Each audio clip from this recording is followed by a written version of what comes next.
Road जो है ये मेघालय का भी 70 किलोमीटर एरिया, फोर्स भी लगी हुई है यहाँ पे साथ में काम कराने। अब ये देखते हैं, गायब हो चुका है। तो यही समझ नहीं आ रहा, ये बादल नहीं है, ये मिट्टी है और रोड जो है गायब हो चुका है। मेरा तो दिमाग घूम चुका है, कुछ समझ नहीं आ रहा अब क्या हो रहा है क्या नहीं हो रहा है। वहाँ से ट्रक और बीच में गाड़ी। ये नेपाल के जो डेडलीस्ट रोड की डॉक्यूमेंट्री बनती है ना, ये और ये आगे ये बीएसएफ हमारी यहाँ पे प्रोटेक्शन करती हुई, और जिनको मैंने सैल्यूट करा तो उनके चेहरे पे एक स्माइल आ गई है। Very good morning guys. और अभी है सुबह सुबह का टाइम। पीछे खड़ी है मेरी बाइक। आज काफ़ी ज़्यादा प्रिपरेशन हो गई है और आज बताना चाहूँगा कि बड़ी इंटरेस्टिंग जगह जाने वाला हूँ मैं। त्रिपुरा एंटर करने की कोशिश तो यही है, त्रिपुरा एंटर कर जाऊँ, बट आसाम तो एंटर करूँगा ही करूँगा। तो यहाँ से त्रिपुरा का जो रोड है, धर्मनगर करके जगह है त्रिपुरा के अंदर जहाँ मैं जाने वाला हूँ। और बताना चाहूँगा कि यहाँ का जो मेघालय का रोड है उतराई का, वो बहुत ही ज़्यादा ख़राब कंडीशन में है, बहुत ही बुरी हालत में है। और 2025 आ गया पर नॉर्थ ईस्ट के रोड्स पे अभी तक काम नहीं हुआ है। इतने साल बीत चुके हैं पर वही सेम कहानी। बाकी सारे इंडिया में रोड्स बन चुके हैं, बड़ी बड़ी नेशनल हाईवे बन रहे हैं, एक्सप्रेस वे बन रहे हैं, बट नॉर्थ ईस्ट का जो इशू है वो अभी भी वहीं है। केंद्र सरकार और स्टेट गवर्नमेंट दोनों ही, सेंट्रल स्टेट गवर्नमेंट दोनों की तरफ से कोई भी मदद या कुछ नहीं है। रोड डेवलपमेंट में नॉर्थ ईस्ट इतना स्लो चल रहा है और मेन लैंड इंडिया की तरफ से काफ़ी ज़्यादा नॉर्थ ईस्ट को इग्नोर किया जाता है। अब जो ये बातें मैं आपको बोल रहा हूँ, इसको लाइव आज मैं आपको दिखाऊंगा कि रोड की कंडीशन कितनी ज़्यादा ख़राब होने वाली है। नॉर्थ ईस्ट एक्सप्लोरेशन में आज का जो दिन है उसमें मैं राइड करूंगा शिलोंग से असम तक। जो रास्ता है वो पूरे वीडियो में आपको शिलोंग से असम तक दिखेगा और रास्ते की कितनी बुरी कंडीशन है, कितनी बुरी हालत है, वो सारी इस जर्नी में आपको पता लगेगा। जो मेरी जर्नी है वो मैंने शिलोंग में नेशनल हाईवे 6 से शुरू करी और कलायन पे नेशनल हाईवे 6 पे ही ख़त्म करी। रोड की जो कंडीशंस है वो काफ़ी ज़्यादा ख़राब हालत में है, काफ़ी बुरी हालत में है। और शिलोंग से निकलने के बाद 40 किलोमीटर तक आपको कोई पेट्रोल पंप नहीं मिलेगा। तो मेक श्योर कि आप शिलोंग से अपना टैंक फुल करा के निकलें। और शिलोंग से 40 किलोमीटर के बाद आपको रास्ते में कई सारे पेट्रोल, लगभग 10 से 15 पेट्रोल पंप आपको एक साथ मिल जाएंगे, बट शिलोंग से 40 किलोमीटर तक आपको कोई भी पेट्रोल पंप की अवेलेबिलिटी नहीं रहेगी। उसके बाद नेशनल हाईवे 6 जो है वो काफ़ी ज़्यादा बुरी हालत में है और शिलोंग से लगभग 60 किलोमीटर के बाद ये रास्ता ख़राब होना शुरू होगा और असम बॉर्डर तक एंट्री करने तक ये रास्ता जितना ख़राब हो सकता है उतना ख़राब ही आपको मिलेगा। शिलोंग से जितने भी लोग अगरतला तक जाना चाहते हैं उनको जितनी भी दिक्कतें आएंगी वो असम के बॉर्डर तक आएंगी। असम के बॉर्डर के बाद जो हाईवे है वो बिल्कुल क्लीन है। नेशनल हाईवे 6 शिलोंग से लेके असम तक आपको फॉलो करना है। उसके बाद नेशनल हाईवे 8 शुरू होगा। नेशनल हाईवे 8 जो है वो डायरेक्टली आपको अगरतला का तक पहुँचाएगा। इस रोड पर पेट्रोल पम्प की भी अवेलेबिलिटी है, बट आप कोशिश कीजिए कि आपका टैंक हमेशा फुल रहे ताकि किसी भी तरीके आपको दिक्कत ना आए। मोस्टली यहाँ पर आपको फॉरेस्ट एरिया मिलेगा, तो कोशिश कीजिएगा कि अपने सनसेट के बाद आप राइड ना करें, सनसेट तक अपनी जर्नी अगरतला या वहाँ तक कंप्लीट कर लें। असम और त्रिपुरा के रोड बिल्कुल क्लियर है, बिल्कुल साफ़ है और पेट्रोल पंप्स की भी हर जगह आपको अवेलेबिलिटी मिलेगी, तो इस तरीके की कोई दिक्कत आपको नहीं आएगी। वेरी गुड मॉर्निंग गाइस, और शिलोंग से फाइनली मैं निकल गया हूँ। रूट की अपडेट दे देता हूँ। नेशनल हाईवे, अच्छा पहाड़ों पे ठंड की वजह से मेरी तबीयत भी ख़राब हो गई और अभी क्रोसिन मैंने ली है और अब नीचे जाने के बाद थोड़ा टेम्परेचर काफ़ी ठीक हो जाएगा। आज जहाँ मुझे पहुँचना है, आज मैं त्रिपुरा पहुँचने की पूरी कोशिश करूँगा और धर्मनगर करके जगह है त्रिपुरा में जहाँ पे मैं पहुँचूँगा। और अभी आपको अपडेट दे देता हूँ, ये है शिलोंग की वादियाँ सुबह सुबह। अभी धूप जो है और अच्छी होती जा रही है क्योंकि पहाड़ों से उतराई है। लगभग 40 किलोमीटर का डिस्टेंस मैंने नीचे कवर कर दिया है और अभी भी थोड़े पहाड़ बचे हैं। बट बता देता हूँ कि क्या कहते हैं कि जो नीचे रास्ता है अभी नेशनल हाईवे 6 ये है, ये नेशनल हाईवे 6 है और ये डायरेक्ट रास्ता है अगरतला का, त्रिपुरा का, सीधा शिलोंग से। और जितने भी लोग राइड करना चाह रहे हैं उनको बताऊंगा, शिलोंग से अगर पेट्रोल डलवाना है तो कम से कम आपका शिलोंग से पहला पेट्रोल जो इस पंप जो इस रास्ते पे पड़ेगा, फर्स्ट पेट्रोल पंप जो आएगा वो लगभग, और गूगल मैप्स में भी आपको शायद ना दिखे और गूगल सर्च में भी मुझे पेट्रोल पंप्स नहीं मिले, पर काफ़ी स्ट्रेस में मैं आ गया था क्योंकि मुझे लगा आगे 150 किलोमीटर तक पेट्रोल पंप है या नहीं है। बट ये बहुत इंपॉर्टेंट चीज़ है, जितने भी लोग शिलोंग से अगरतला ट्रैवल करें तो लगभग आपको 40 किलोमीटर के अंदर पहला पेट्रोल पंप मिलेगा। तो मेक श्योर कि आप जब शिलोंग से निकल रहे हैं अगरतला के लिए तो पेट्रोल आपकी गाड़ी में हो, और आप बाइक गाड़ी जिसको भी चला रहे हैं 40 किलोमीटर का, मतलब 60-70 किलोमीटर का एवरेज पेट्रोल लेके चले, क्योंकि आपको सीधा फिर शिलोंग में पेट्रोल पंप मिलेगा। और अभी जो नीचे अगरतला में पेट्रोल पंप, अगरतला कह रहा हूँ, जो नेशनल हाईवे 6 पे अभी जवाई से पहले पेट्रोल पंप आया है एक, और यहाँ पे पेट्रोल पंप काफ़ी कम है, मतलब 40 किलोमीटर 50 किलोमीटर में एक पेट्रोल पंप आता है, इसलिए मैंने अपना टैंक फुल करा लिया है, तो मुझे तो अब ज़रूरत नहीं पड़ेगी। और रास्ते में बताना चाहूँगा, त्रिपुरा पहुँचने से पहले असम भी बीच में आएगा, और असम क्योंकि इतना बड़ा स्टेट है और नॉर्थ ईस्ट की सारी स्टेट्स में एंटर करता है, सेकंड लार्जेस्ट स्टेट है पूरे नॉर्थ ईस्ट का। वैसे तो लैंड वाइज सेकंड लार्जेस्ट है, बट पॉपुलेशन वाइज और जिस हिसाब से जियोग्राफी है असम की, वो आप इसको लार्जेस्ट स्टेट ही कह सकते हैं। दैट मीन्स के असम के साथ सारी नेबरिंग स्टेट्स है, हर स्टेट जो नॉर्थ ईस्ट की है वो असम के साथ है, और असम सेंट्रल स्टेट है, तो उसी वजह से असम का बहुत बड़ा रोल है। और असम अभी आएगा, और असम पहुंचने के बाद मैं असम को क्रॉस करता हुआ निकलूँगा त्रिपुरा के लिए। तो ये थी अभी सुबह सुबह तक की अपडेट जो मैंने आपको बताई। और यहाँ से लगभग 270 से 80 किलोमीटर है। ट्रक वाले जो आपको यहाँ पे मिलेंगे हर स्टेट के मिलेंगे, और काफ़ी लोग यहाँ पे हिंदी बोल लेते हैं। और वैसे तो इनकी लैंग्वेज मेघालय में अभी खासी हिल्स थे तो खासी चलेगी, बाकी अगर ट्राइब बदलेगा तो ट्राइब की लैंग्वेज बदल जाएगी, तो इसलिए ही यहाँ पे हिंदी बहुत ज़रूरी हो जाती है, क्योंकि बाकी स्टेट्स के साथ कम्युनिकेशन करने के लिए एटलीस्ट कोई लैंग्वेज तो यहाँ के लोगों को सीखनी पड़ेगी। दैट मीन्स के इस स्टेट में अगर बाहर से लोग आ रहे हैं तो ज़रूर उनको खासी लैंग्वेज सीखनी चाहिए जो भी यहाँ की है। बट प्रॉब्लम यह है कि एक स्टेट की एक लैंग्वेज नहीं है, यहाँ ट्राइबल लैंग्वेजेस हैं। तो खासी ट्राइब की अलग है, गारो ट्राइब की अलग है, जंतिया ट्राइब की अलग है। तो अगर एक इंसान यहाँ आ रहा है तो वो भी कंफ्यूज हो सकता है किस एरिया में कौन सी ट्राइबल लैंग्वेज है। इसलिए यहाँ पे लोग हिंदी सीखने के लिए बहुत कोशिश करते हैं, और ठीक ठाक हिंदी बोल लेते हैं, बहुत अच्छे एफर्ट्स लगाते हैं। बट हिंदी का जो है बहुत बड़ा मेन रोल है, क्योंकि जो नेपाल है और सिक्किम है, नॉर्थ ईस्ट पूरा है, अरुणाचल है, भूटान है, यहाँ की सारी साइड पे हिंदी की वजह से लोग आपस में बात कर पाते हैं। अगर वो बात नहीं कर पाएंगे, क्योंकि उनकी हर ट्राइब की भाषा अलग है, तो एक फॉरेन लैंग्वेज या तो वो इंग्लिश सीख सकते हैं या वो हिंदी सीख सकते हैं। और हिंदी उनके ज़्यादा यूज़फुल है, क्योंकि लोकल लोगों को हिंदी ज़्यादा ईजीली आ जाती है, और हिंदी उनको इस रीजन में काफ़ी हेल्प करती है, और बाकी स्टेट्स में भी करती है जहाँ वो जा रहे हैं। तो ये है शिलोंग की वादियाँ, और अब यहाँ से आगे जर्नी कंटिन्यू। देखिए guys, welcome to West Jaintia Hills District. तो ये जैंतिया हिल्स के देखिए ट्राइबल साइन भी लगे हुए हैं यहाँ पे, और ये जो सारे हिल्स हैं अब ये जैंतिया ट्राइब के हैं। तो जैसे कि मैंने आप लोगों को बताया था कि जो मेघालय है ये मेजरली 3 ट्राइब के अंदर ही है, खासी, जैंतिया और गारो। सो अब जो हिल्स है ये सारे जैंतिया ट्राइब्स के पास हैं, और ये सारा एरिया जो है ये जैंतिया फॉरेस्ट के और जैंतिया हिल्स के अंदर पड़ेगा, और यहाँ के ट्राइब के साथ पड़ेगा। तो गाइस, त्रिपुरा से अभी मेघालय में ही हूँ मैं, और ये देखिए यहाँ पे रोड की कंस्ट्रक्शन दबा के चल रही है, सारे में रोड की कंस्ट्रक्शन चालू है, और ये है मेघालय पुलिस पूरा ध्यान रखते हुए। और बताना चाहूँगा कि ये जो रोड है इसकी कंडीशन जो है काफ़ी अच्छी हो गई है।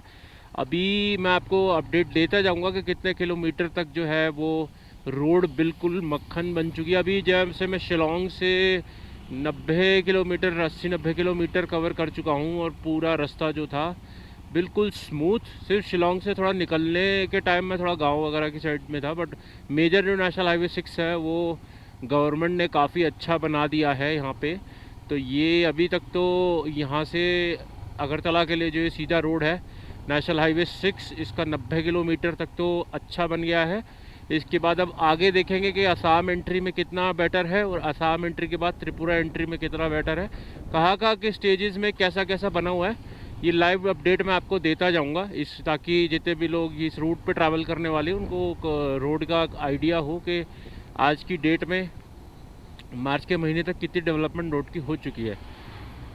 अभी आप देखिए रोड पूरा स्मूथ दिखेगा, बाइक आराम से यहाँ पे 70-60-70 आराम से चल रही है, माउंटेन एरिया है क्योंकि, तो बिल्कुल स्मूथ है, कोई इशू नहीं है। मार्केट्स हैं। और शिलोंग से मैंने आपको बताया था कि 50 किलोमीटर तक आपको पेट्रोल पंप नहीं मिलेगा। उसके बाद शिलोंग से 50 किलोमीटर के बाद जब आप अगरतला वाले रोड पे चलेंगे फिर उसके बाद आपको लाइन में पेट्रोल पंप ही। तो अभी तक तो मुझे 10 से 15 पेट्रोल पंप दिख गया है, बट हाँ में भी वो थोड़ा हिली एरिया है तो उस साइड आपको थोड़े पेट्रोल पंप नहीं मिले। बस उसके बाद आपका रोड जो जर्नी है वो स्मूथ रहेगी।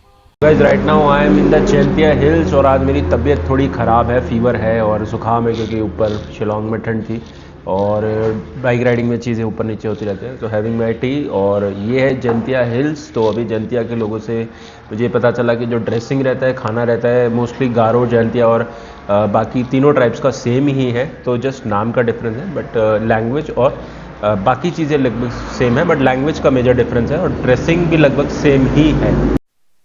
गाइस पहाड़ों पे ये भी और बहुत बड़ी दिक्कत है ट्रकों की। आप लाइन देखिए, ये सारा ट्रक का जाम है। इसी वजह से यहाँ पे लेन को फॉलो करना और कहीं पे भी हल्का सा भी लैंडस्लाइड हो गया, कुछ हो गया, ये सारे ट्रक लाइन में खड़े हुए हैं। और अब ये नहीं पता ये आगे कितना बड़ा जाम है, कहाँ तक है, आगे जाकर ही पता चलेगा। बट ये काफ़ी डिफ़िकल्टीज़ राइडिंग की। गुवाहाटी से तक शिलोंग तक तो बहुत अच्छे रोड बनाए हुए हैं सरकार ने, क्योंकि टूरिज़्म की जगह है, काफ़ी टूरिस्ट आते हैं। ये ओरिजिन्स हैं जहाँ पर टूरिस्ट का कोई लेना देना नहीं है। पता नहीं अगरतला त्रिपुरा, हालांकि बहुत सारे लोग मेघालय से त्रिपुरा नहीं गए, तो बाकी देशों से लोग, बाकी स्टेटों से लोग त्रिपुरा कहाँ ही आए होंगे और क्या ही करने आए होंगे। तो इसी वजह से मैं भी ये जाम यहाँ पे दिखता हुआ। इस सारा रोड कहीं कहीं टूटा हुआ है। लोकल्स तो कह रहे हैं कि ये बन रहा है, पता नहीं क्या बन रहा है, कैसे बन रहा है, कब तक बनेगा। कहीं कहीं तो कंस्ट्रक्शन पता नहीं, मुझे लेबर ही नहीं दिखी जो रोड बना रही है, वो है ही नहीं यहाँ पे। कहीं कहीं रोड ठीक है पर बहुत जगह काफ़ी डैमेज्ड है और काफ़ी बुरी हालत में है। तो गाइस ये है रोडों की हालत जो मैं आपको बता रहा था। 2025 आ चुका है और सरकार से अभी तक यहाँ पे रोड ही बन नहीं पाए। और ये देखिए आप, पूरा रोड जो है ये मेघालय का भी 70 किलोमीटर एरिया बचा है और ये हालत है रोड की। ये देखिए रोड है ही नहीं, मिट्टी पे मैं आ चुका हूँ पूरा। और ये नेशनल हाईवे 6 है। अभी शिलोंग से ये पूरा रोड जो है यहाँ पे ख़त्म है और अब इस तरीके से ही रोड आने लग गया है ना। पीछे हालांकि कंस्ट्रक्शन चालू है, पर सवाल ये है कि जब गुजरात, राजस्थान में इतने अच्छे रोड बन गए हैं, गुजरात में एक्सप्रेसवे बन गए हैं, महाराष्ट्र में एक्सप्रेसवे बन गए हैं, तो सेंट्रल गवर्नमेंट को यहाँ पे रोड बनाने में इतने साल कैसे लग गए और अभी तक जनरल रोड भी नहीं बना है। और ये स्टेट रोड भी नहीं है, ये नेशनल हाईवे है। नेशनल हाईवे का मतलब है कि ये सेंटर के टैक्स से बनता है, ये स्टेट रोड नहीं है। तो ये बड़ी दुखद बात है, नॉर्थ ईस्ट की सच्चाई है ये, कि किस तरीके से नॉर्थ ईस्ट रीजन को पीछे रखा गया है कोई डेवलपमेंट के नाम पे। इनफैक्ट नॉर्थ ईस्ट ही नहीं, बंगाल में भी अगर आप आएंगे तो आपको इतनी गरीबी और इतनी कम डेवलपमेंट दिखेगी। और नॉर्थ ईस्ट में भी आप देखिए कि अभी तक रोड बनने तक में 2025 आ चुका है और बाकी दुनिया के देश कहाँ पहुँच गए हैं, किस किस के इंफ्रास्ट्रक्चर को अचीव कर लिया और अभी तक जो हमारी सरकार है वो रोड बनाने की मेहनत कर रही है और उससे रोड बन के नहीं दे रहे। ये बड़ी काइंड ऑफ फेलियर चीज़ है। ये आपको तभी समझ आती है जब आप खुद निकलते हैं देश को देखने। वैसे तो आपको ये सारी चीज़ें नहीं समझ आएंगी, पर ये देखिए आपके यहाँ पे ये रोड बनने लग रहा है, और ऐसा भी नहीं है कि ये कोई हाइट का रोड है कि ये बारिशों में ज़्यादा टूट टाट जाएगा। पर आप कंडीशन देखिए कि यहाँ पे क्या तो बाइक गाड़ी चलाई जा सकती है, और कहीं ट्रक रास्ते में इधर गिरे हुए हैं उधर गिरे हुए हैं। तो ये कारण है कि नॉर्थ ईस्ट को जो सपोर्ट सेंट्रल गवर्नमेंट की तरफ से दिया गया है वो बहुत ही कम दिया गया है, और हर चीज़ में दिया गया है। किसी भी चीज़ की डेवलपमेंट में अभी तक नॉर्थ ईस्ट के लोग जो है वो रोड की डिमांड कर रहे हैं। तो सोचिए कि बाकी जितने बड़े शहर हैं, इवन साउथ इंडिया में पूरी जगह आपको सब बराबर रोड बने हुए, अच्छी क्वालिटी के इतने बढ़िया रोड। और मैं नेशनल हाईवेज़ की बात कर रहा हूँ, अभी तक तो मैं स्टेट गवर्नमेंट के रोड्स पे गया ही नहीं हूँ, क्योंकि अगर नॉर्थ ईस्ट की स्टेट गवर्नमेंट्स के रोड पे बात करेंगे तो वहाँ पे भी बहुत बुरी हालत ही है। और अभी बस एक नेशनल हाईवे अच्छा जो बना है वो गुवाहाटी एंट्री तक बना है, मतलब दैट्स अभी तो 2025 में केंद्रीय सेंट्रल गवर्नमेंट जो है वो गुवाहाटी तक पहुंची है। तो दैट में अभी तो नॉर्थ ईस्ट एंटर हुई है। अब पता नहीं कितने साल लगेंगे धीरे धीरे रोडों को बनाने में। बाकी आगे भी जो रोड जैसे जैसे अब जहाँ जहाँ ख़राब ठीक होता जाएगा वो मैं आपको अपडेट दे जाऊँगा, but let's hope for the best. Truck की लोडिंग हो रही है यहाँ पे, इतने बुरे हालत है। ये सोचिए कि ट्रक को उठाना पड़ रहा है, और इतने ट्रक अटक चुके हैं यहाँ पे। एक फोर्स भी लगी हुई है यहाँ पे साथ में काम कराने। अब ये देखते हैं, ये है कंडीशन।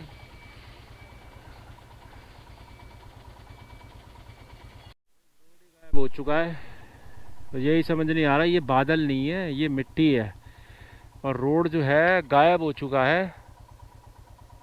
पीछे तक तो फिर भी रोड था, अब तो सिर्फ मिट्टी मिट्टी दिख रही है। और यहाँ पे यही समझ नहीं आ रहा कि निकलना कहाँ से है, रास्ता कहाँ का है। ये है 2025 का भारत। शेड्यूल्ड ट्राइब्स को वो तो बहुत बड़ी अच्छी बात है कि संविधान में इन स्टेट्स को कॉन्स्टिट्यूशन के अंदर जगह मिल गई और इनको प्रोटेक्शन दे दी गई। वरना आप सोचिए कि 2025 में ये स्टेट की हालत है। ये रोड के लिए अभी तक मेघालय स्टेट, ये देखिए कंडीशन आप यहाँ पे रोड की। और भगवान ही मालिक है कौन रोड बना रहा है, क्या बन रहा है, और कितने साल लगेंगे सिर्फ एक रोड तक को यहाँ पहुँचने के लिए। नॉर्थ ईस्ट के रोड्स के बारे में वैसे भी बात बहुत की जाती है, पर मैंने सोचा आपको आपको भी दिखा देता हूँ और खुद भी एक्सपीरियंस कर लेता हूँ कि कितनी बुरी हालत है नॉर्थ ईस्ट की। इसलिए नॉर्थ ईस्ट आना बड़ा ज़रूरी था। सबसे डिफ़िकल्ट टेरेन है मेरा आने के लिए सबसे डिफ़िकल्ट ट्रेन है। पर अगर मैं ये पार्ट कवर नहीं करता तो कश्मीर टू कन्याकुमारी सीरीज़ का कोई यूज़ नहीं है, जब तक ये ना दिखाया जाए कि हमारे देश में 2025 की हालत है। गुजरात और मुंबई के एक्सप्रेस वे जो हैं वो इंडिया को खाली रिप्रेजेंट नहीं करते, ये भी 2025 में हमारे देश को रिप्रेजेंट करता है। ये हालत है रोडों की 2025 में। देखिए हाथ देखिए मेरे, ग्लव्स कपड़े सब ऐसे हो चुके हैं, और ये एक तरफ से इतने ट्रक आ रहे हैं कि मुझे रास्ता तक नहीं मिल रहा। और रोड की कंडीशन तो खैर क्या ही बात करें, वो तो बहुत पुरानी बात हो गई। अब तो मैं यहाँ किसी तरीके से चाह रहा हूँ निकलना। लेट्स सी और कितनी दिक्कतें आती हैं, कठिनाइयाँ आती हैं। Hope for the best and prepare for the worst.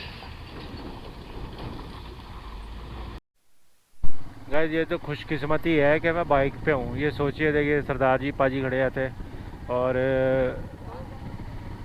ये तो खुशकिस्मती है कि मैं बाइक पे हूँ। तो आप देख रहे हैं कैसे मेरी बाइक चल रही है। अगर मैं बाय चांस गाड़ी में होता तो शायद पता ही नहीं, मुझे तो समझ नहीं आ रहे लोग कब कहाँ पहुँचेंगे, क्या रास्ता खुलेगा। और ये देखिए ये हो गया कांड।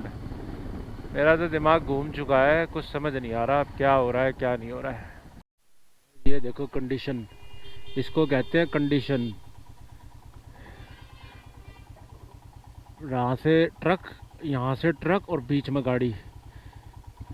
ये नेपाल के जो डेडलीस्ट रोड की डॉक्यूमेंट्री बनती है ना, ये उससे कम नहीं है। अब ये पता नहीं कहाँ से क्या हुआ है, क्या डाला है, ऊपर वाला बचाए। देख रहे गाइस, ये कंडीशन देखिए आप रोडों की। ये ऐसे रोडों की हालत, आड़े टेढ़े रोड हुए हैं। और माउंट आपको ये भी बताऊं कि जो नॉर्थ ईस्ट है ये ज़्यादा हाइट पे भी नहीं है। ये मतलब कोई अरुणाचल की साइड को अगर छोड़ दे तो कोई ये लद्दाख वदाख की हाइट पे नहीं है, ये नॉर्मल हाइट पे है। पर आप कंडीशन, ये धुआं देखिए सामने दिख रहा है। ये यहाँ समझना मुश्किल हो गया है कि रोड किधर से निकल रहा है किधर से नहीं निकल रहा है। और सोचिए यहाँ जिनको गाड़ी ट्रक चलाने पड़ते हैं उन बेचारों की क्या हालत होती होगी। ये है स्ट्रगल नॉर्थ ईस्ट की, और मैं खुद बड़ी जान बचा के यहाँ पे चल रहा हूँ। मुझे खुद समझ नहीं आ रहा कि कहाँ से क्या रोड निकल रहा है, बन रहा है, और ये अभी कितने किलोमीटर यही हालत रहेगी। ये सब टूटा फूटा पड़ा है और बहुत ही गंदी कंडीशन है रोड्स की। और ऐसे बहुत सारे नॉर्थ ईस्ट के पार्ट्स हैं जिसमें ये इश्यूज़ हैं। और हाइट भी जो है नॉर्थ ईस्ट की इतनी ज़्यादा नहीं है।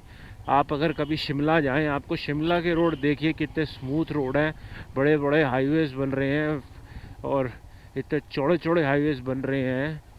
तो पहाड़ी लॉजिक भी नहीं हो सकता कि बहुत ज़्यादा हाइटेड है।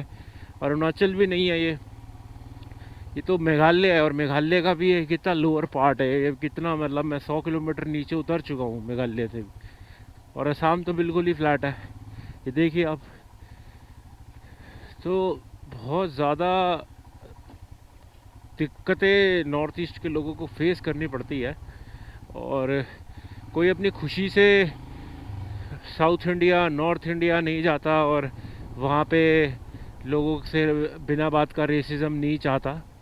अगर गुवाहाटी, दिल्ली, चेन्नई, बेंगलोर, मुंबई की तरह डेवलप हो तो कोई भी जाना नहीं चाहेगा दिल्ली, मुंबई, बेंगलोर। बट ये कठिनाइयाँ हैं जो नॉर्थ ईस्ट के लोगों को झेलनी पड़ती हैं। और ये कठिनाइयाँ आपको डिटेलिंग में तब समझ आएंगी जब आप नॉर्थ ईस्ट आएंगे। और स्पेशली मैं तो यहाँ पे पूरा नॉर्थ ईस्ट देख रहा हूँ, तो मुझे धीरे धीरे करके समझ आ रहा है कि कितना ज़्यादा डिफ़िकल्टीज़ के साथ यहाँ लोगों को अपनी लाइफ जीनी पड़ती है। और उसके बाद भी उनको बाहर स्टेट्स में रेसिज्म का सामना फेस करना पड़ता है, जजमेंट का सामना फेस करना पड़ता है। उनके अपने कस्टम, रिलीजन्स के लिए, अपने फूड के लिए, इनफैक्ट खाने के लिए उनको इतना कुछ सुनना पड़ता है। तो आप सोच नहीं सकते कि कितना डिफ़िकल्ट होता होगा। क्योंकि हम जो है, हम भारत के उस हिस्से में है जो काफ़ी आगे जा चुका है, और ये जो हिस्सा है भारत का ये अभी भी पीछे है और काफ़ी पीछे है। अगर आप दिल्ली, मुंबई जैसे शहरों को डेवलप चेक करें तो आपको दिखेगा कि वो कितना एडवांस स्टेट बन चुके हैं। वहाँ पे हर चीज़ की फैसिलिटी है। और मोस्टली नॉर्थ ईस्ट के जो लोग हैं वो दिल्ली में कई सालों से आते आए हैं, काम करते गए हैं, और फिर अपने गांव में घर बनाने, कंस्ट्रक्शन करने का काम करते हैं कि दिल्ली से इनकम करके सपोर्ट अपने घर पे लगाते हैं। और उसी चीज़ों के लिए मैं आपसे इसलिए बात कर रहा हूँ कि ये डिफ़िकल्टीज़ हैं। और जो रोड की कंडीशन जो है वो तो और भी भयानक है। बट लेट्स सी, आगे और आपको अपडेट देता जाऊँगा। ये है नेशनल हाईवे 6 और ये है त्रिपुरा के लिए अगरतला का सीधा रोड है ये, और ये निकलता है शिलोंग से।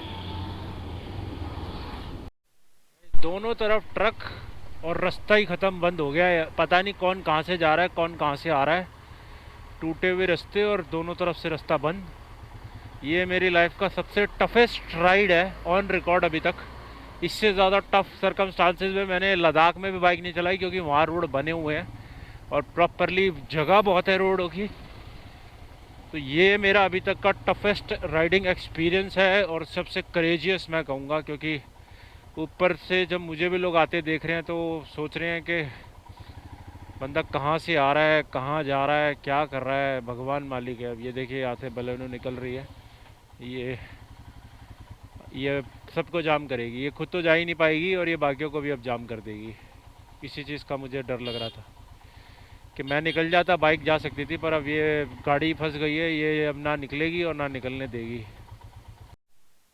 गाइस ये है मेघालय का, इंडिया का सबसे वर्स्ट रोड।